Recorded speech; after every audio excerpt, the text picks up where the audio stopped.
Selamat datang di To Be More Learning Center. Bersama saya, Bara. Saya akan melanjutkan membacakan sebuah buku berjudul Meditation karya Marcus Aurelius yang diterbitkan oleh Naura Books. Buku 12. Segala sesuatu yang kau doakan agar segera datang melalui jalan yang panjang dapat menjadi milikmu sekarang, jika kau murah hati kepada diri sendiri. Artinya, jika kau meninggalkan seluruh masa lalumu dan mempercayakan masa depanmu kepada sang takdir, dan mengarahkan masa kini agar hanya selaras dengan ketaatan dan keadilan. Selaras dan ketaatan sehingga kau bahagia dengan bagian yang diberikan kepadamu, karena kodratlah yang merancangnya untukmu dan kau untuknya. Selaras dengan keadilan sehingga kau selalu berbicara jujur dengan bebas dan terbuka, dan melakukan tindakan-tindakan yang mematuhi hukum dan sesuai dengan nilai masing-masingnya. Dan jangan biarkan kesalahan orang lain menghalangi jalanmu. Apa yang dipikirkan atau dikatakan orang lain, apalagi sensasi yang bertambah dari tubuh malang ini di sekitarmu, bagian yang menderita harus bisa melihat demi kebaikannya sendiri. Maka, jika kapanpun waktunya ketika kau akhirnya mendekati kepergianmu, kau telah meninggalkan semua yang lain dan hanya menghormati pikiran pengendali dan keilahian di dalam dirimu. Jika kau takut bukan karena sewaktu-waktu kau akan berhenti hidup, melainkan takut karena kau tidak pernah memulai kehidupan yang sesuai dengan kodrat, maka kau akan menjadi manusia yang layak atas alam semesta yang melahirkanmu. Kau tidak akan lagi menjadi orang asing di tanah kelahiranmu sendiri, tidak lagi bingung terhadap peristiwa yang terjadi sehari-hari, seolah-olah merupakan hal yang tidak terduga, dan tidak lagi bergantung pada ini atau itu. Yang ilahi melihat semua pikiran pengendali para manusia dilucuti dari wadah material mereka, kulitnya dan kotoran mereka. Kontaknya hanya antara kecerdasannya sendiri dan apa yang mengalir serta berasal darinya ke tubuh-tubuh kita ini. Jika kau juga memanfaatkan dirimu untuk melakukan hal yang sama, kau akan membebaskan dirimu dari masalahmu yang begitu banyak. Orang yang buta terhadap tubuh yang malang yang menyelimutinya tentu tidak akan repot menghabiskan waktu untuk mengurusi pakaian, rumah, reputasi dan pertunjukan, serta hal eksternal lainnya. Ada 3 hal dalam komposisimu, yaitu tubuh, nafas, dan pikiran. Kedua yang pertama adalah milikmu, sejauh tugasmu harus menjaga mereka. Tetapi hanya yang ketiga yang merupakan milikmu sepenuhnya. Jadi, jika kau harus berpisah dari dirimu sendiri, yaitu dari pikiranmu, apapun yang orang lain katakan atau lakukan, apapun yang kau sendiri telah lakukan atau katakan, apapun masalah di masa depan yang mengganggumu karena mereka bisa terjadi, dan apapun yang ada di dalam tubuh yang membungkusmu, dan nafas yang menyertaimu yang terhubung dalam tubuhmu sesuai dengan kodratnya, melekat padamu tanpa kau punya pilihan. Dan apapun yang berputar di pusaran eksternal yang mengelilingi kita, sehingga kekuatan pikiranmu yang tidak bergantung pada ikatan takdir dapat menjalani hidup yang murni dan terbebaskan dengan sendirinya, melakukan apa yang adil, menerima apa yang terjadi padanya, dan mengatakan apa yang benar. Seperti yang aku katakan, jika kau akan memisahkan pikiran pengendalimu dari beban impresi akan kesenangan dan beban masa depan dan masa lalu, dan menjadikan dirimu seperti bola Empedokles, putaran sempurna yang bersukacita dalam kesunyian yang dinikmatinya, dan berusaha untuk hanya menjalani kehidupan yang benar-benar milikmu, yaitu masa kini, maka kau akan dapat menjalani waktu yang tersisa sebelum kematianmu dengan bebas dari kecemasan, dengan mulia dan damai yang berasal dari Sang Ilahi yang bersemayam di dalam dirimu. Aku sering bertanya-tanya, bagaimana setiap orang bisa mencintai dirinya sendiri lebih dari orang lain, tetapi menilai pendapatnya sendiri lebih rendah dari pendapat orang lain. Bagaimanapun, jika yang ilahi atau seorang guru bijak muncul di hadapannya dan menyuruhnya untuk tidak memikirkan apa-apa dan untuk tidak merancang niat internal apapun yang tidak akan ia sebarkan segera Setelah ia memikirkannya, maka ia tidak akan bisa tahan dengan cara hidup seperti ini, bahkan untuk 1 hari saja. Jadi, kita lebih menghormati apa yang tetangga pikirkan tentang kita daripada pikiran kita tentang diri kita sendiri. Bagaimana bisa yang ilahi setelah mengatur segalanya dengan sangat baik dan dengan cinta yang begitu besar kepada manusia, mengabaikan satu hal ini, bahwa beberapa manusia dan manusia-manusia yang sangat baik dan mereka yang mungkin kita sebut telah memiliki hubungan yang paling dekat dengan yang ilahi, dan melalui tindakan pengabaian dan ketaatan mereka dalam beragama telah menjadi sangat mesra dengannya. Setelah mereka mati, maka harus lenyap selamanya, alih-alih kembali ke keberadaan.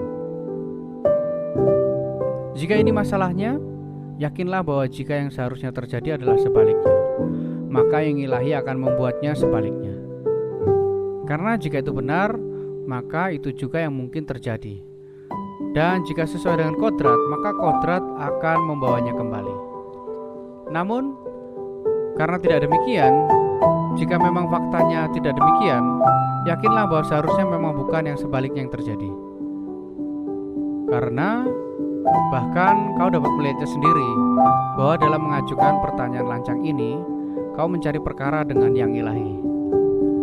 Dan kita tidak seharusnya memasuki perdebatan seperti itu dengan yang ilahi, kecuali jika mereka tidak sangat baik dan sangat adil. Tetapi jika memang demikian, mereka tidak akan membiarkan apapun dalam susunan alam semesta diabaikan secara tidak adil dan irasional. Berlatihlah, bahkan untuk hal yang telah membuatmu putus asa untuk menguasainya.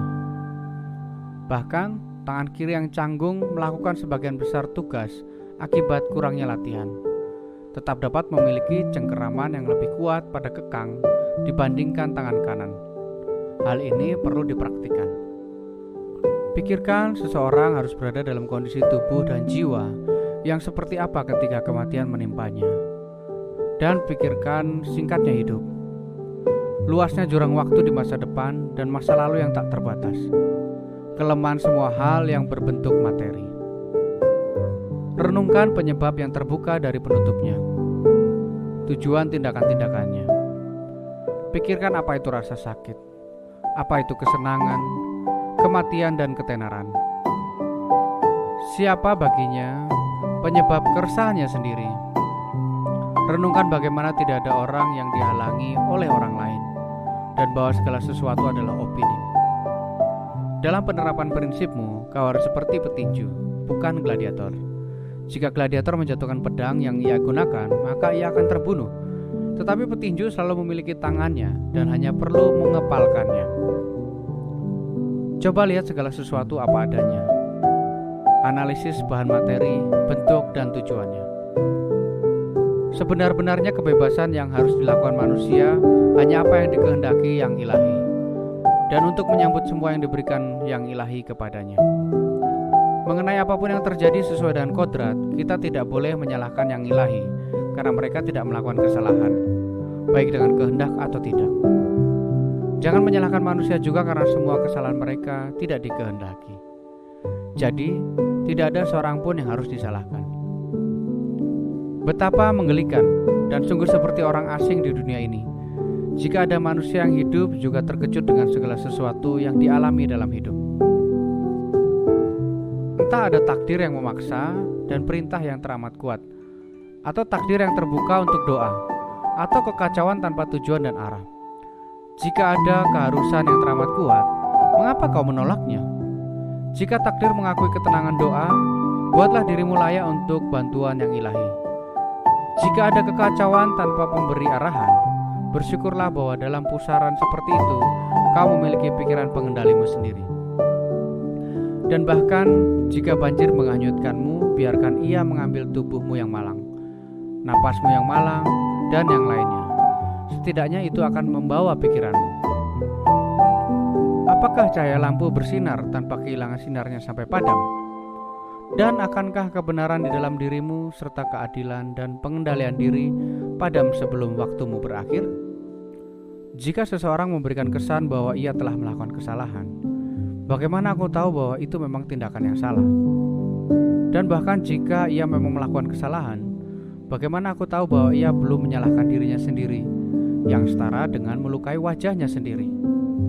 Pikirkan bahwa siapapun yang tidak menginginkan orang jahat berbuat salah adalah seperti menginginkan pohon ara tidak menghasilkan enzim pada buah ara, serta tidak menginginkan bayi menangis dan kuda tidak meringkik, atau fakta alam lainnya yang tak terelakkan. Apalagi yang bisa dilakukan oleh orang yang memiliki karakter seperti itu? Jadi jika kau benar-benar merasa terganggu, sembuhkanlah keadaannya. Jika tindakan tersebut tidak benar, jangan lakukan. Jika kabar tersebut tidak benar, jangan sampaikan. Bahwa kedua hal ini menjadi prinsip tetapmu. Dalam setiap kesempatan selalu amati apa sebenarnya yang menghasilkan impresi di pikiranmu, dan selesaikan persoalan ini dengan membagikannya menjadi bentuk, bahan, tujuan, dan rentang waktu di mana ia harus berakhir. Sadarlah pada akhirnya bahwa di dalam dirimu terdapat sesuatu yang lebih baik dan lebih sakral daripada perantara-perantara emosi yang membuatmu menjadi boneka belaka di dawai mereka. Apa yang ada di benakmu saat ini? Apakah ketakutan, kecurigaan, hasrat, atau sesuatu yang mirip itu? Pertama, jangan lakukan apapun tanpa memperhatikan orang lain atau tanpa tujuan. Kedua, pastikan semua perbuatanmu tidak mengacu pada apapun selain untuk kebaikan bersama. Pikirkan bahwa dalam waktu singkat kau tidak akan menjadi siapa-siapa dan tidak ada dimanapun. Begitu pula dengan apapun yang sekarang kau lihat atau siapapun yang sekarang hidup.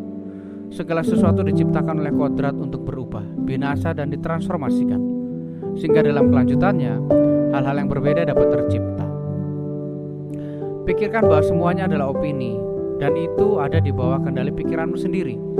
Jadi, hapus opinimu kapanpun kau mau. Dan bagaikan seorang pelaut yang telah mengelilingi tanjung, kau akan menemui ketenangan, semua yang stabil, dan sambutan dari teluk tanpa gelombang. Setiap aktivitas apapun itu, ketika berakhir pada waktu yang tepat, tidak menderita kerugian karena telah berhenti. Dan perantaranya pun tidak menderita kerugian apapun, hanya karena tindakan khusus ini telah dihentikan. Dengan cara yang sama, maka jika total dari semua tindakan yang merupakan kehidupan kita berakhir pada waktu yang tepat, ia tidak menderita kerugian dari fakta atas penghentian itu. Perantara yang menghentikan rangkaian tindakan ini pada waktu yang tepat tidak akan terkena bahaya apapun.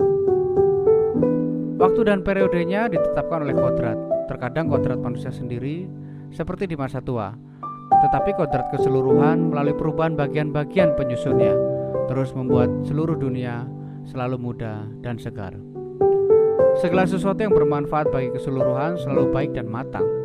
Oleh karena itu, penghentian hidup bagi masing-masing manusia pasti tidak ada salahnya, karena tidak ada rasa malu, tidak terpilih sendiri, dan tidak berlawanan dengan kepentingan bersama.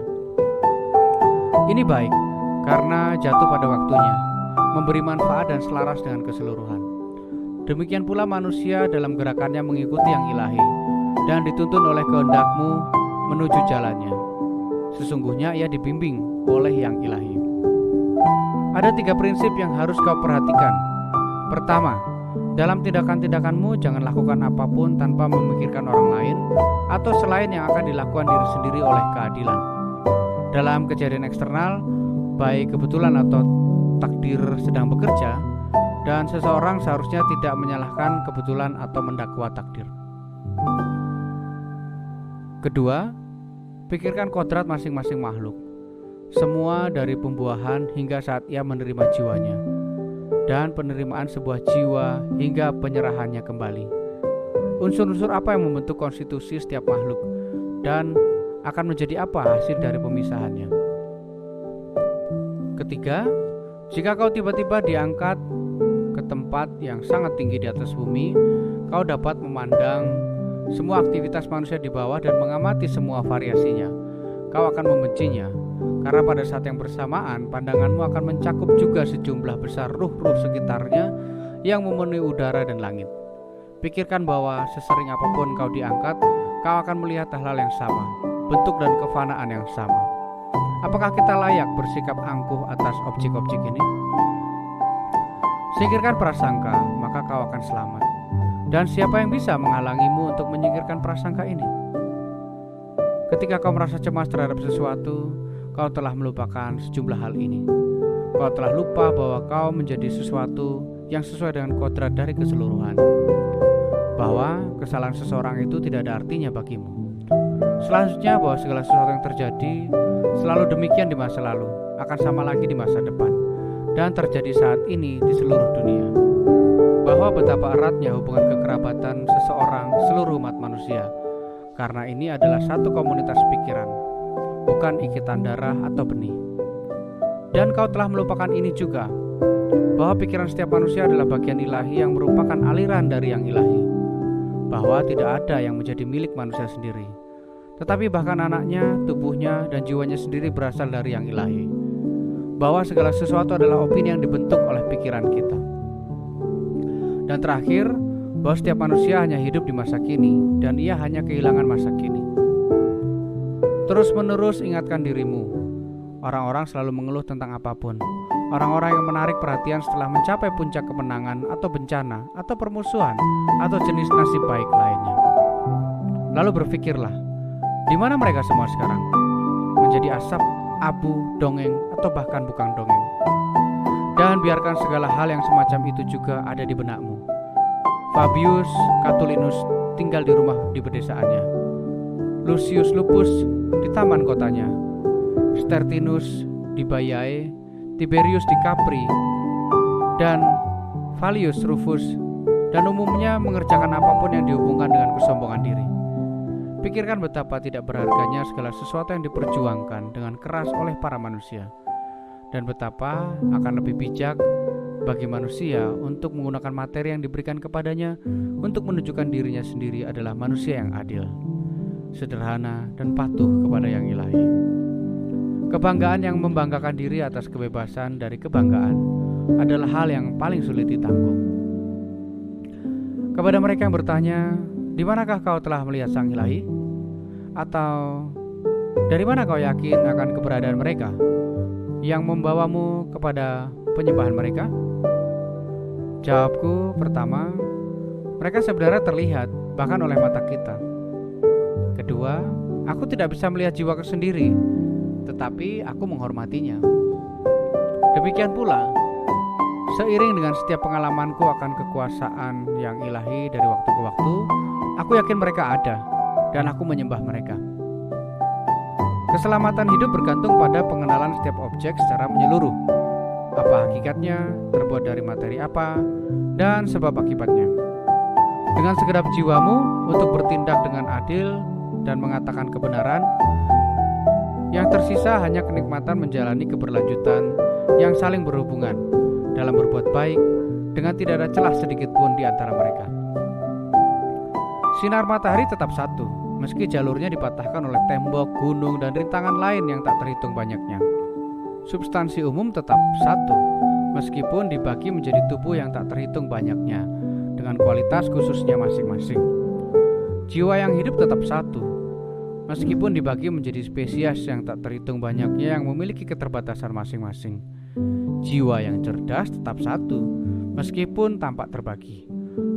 Sekarang di semua bagian di atas, bagian-bagian lain seperti nafas dan materi tidak peka dan tidak memiliki pertalian langsung satu sama lain. Namun di sini pun sebuah tautan yang dibentuk oleh semacam kesatuan dan ketertarikan dari yang sejenis ke yang sejenis, yang membuat mereka cenderung berada di tempat yang sama. Namun, pikiran memiliki kodrat unik. Ia cenderung menjangkau orang lain dan sejenisnya sendiri dan bergabung dengan mereka, sehingga rasa keberadaan, kebersamaan tidak terputus. Apa yang kau inginkan? Untuk terus hidup? Apa kau ingin memiliki sensasi dan dorongan hati? Bertumbuh kemudian berhenti bertumbuh? Berbicara dan berpikir? Apa ada dari semua ini yang menurutmu layak untuk kau inginkan? Jika mudah bagimu untuk menilai semua ini sebagai objek yang hina, lanjutkan ke tujuan akhir, yaitu mengikuti nalar dan mengikuti yang ilahi. Namun akan bertentangan dengan menghormati nalar yang ilahi jika kita cemas bahwa karena kematian seseorang akan kehilangan hal-hal lain. Betapa kecilnya bagian dari jurang waktu yang tak terbatas dan sulit dimengerti ini, yang telah diberikan kepada masing-masing manusia. Dan ini segera lenyap dalam kekekalan. Dan betapa kecilnya bagian dari substansi universal. Dan betapa kecilnya bagian dari jiwa universal. Dan betapa sempitnya bongkahan bumi tempatmu merayap. Ketika kau refleksikan semua ini, tidak ada yang tampak hebat kecuali dengan bertindak sesuai arahan. Bertindak sesuai arahan kodratmu dan menerima dengan puas atas apa yang dibawa oleh kodrat universal. Bagaimana pikiran pengendalimu mendapat manfaat dari dirinya sendiri? Inilah yang harus diperhatikan. Semua hal lainnya, entah bergantung pada pilihanmu sendiri atau tidak, hanyalah abu yang tidak bernyawa dan asap. Panggilan paling jelas untuk membuatmu membenci kematian adalah bahkan mereka yang menganggap kenikmatan sebagai satu-satunya hal baik dan rasa sakit sebagai satu-satunya hal buruk masih membenci kematian. Siapapun yang mengerti bahwa satu-satunya kebaikan adalah apa yang datang dari musimnya sendiri, yang menganggap hal ini netral, yaitu jika ia telah melakukan lebih banyak atau lebih sedikit tindakan yang selaras dengan nalar sejati, yang merasa tidak ada bedanya jika ia melihat dunia ini dalam waktu lebih lama atau lebih pendek, maka kematian tidak akan menerornya. Wahai manusia fana, kau telah hidup sebagai penduduk di kota hebat ini, dunia. Apa bedanya bagimu jika hidup ini hanya selama 5 tahun atau 3 tahun? Apa yang diatur oleh hukum berlaku sama untuk semua. Apa yang perlu ditakuti dari hal ini jika bukan tiran atau hakim korup yang mengeluarkanmu dari kota, tetapi hakikat tersebut yang membawamu masuk pada awalnya. Ini sama seperti jika seorang hakim preator mempekerjakan aktor komedi, lalu mengeluarkannya dari adegan di panggung. Tapi, katamu, aku belum menyelesaikan 5 babak, hanya 3. Kau benar, tetapi dalam hidup 3 babak sudah membuat keseluruhan sandiwara menjadi lengkap. Ia menentukan apakah sandiwara hidupmu sudah selesai, karena ia menyebabkan keberadaanmu. Sekarang adalah penyebab peleburanmu. Dalam keduanya kau tidak memiliki andil, maka pergilah dengan bahagia dan suasana hati yang baik. Yang ilahi akan membiarkanmu pergi, telah berdamai denganmu.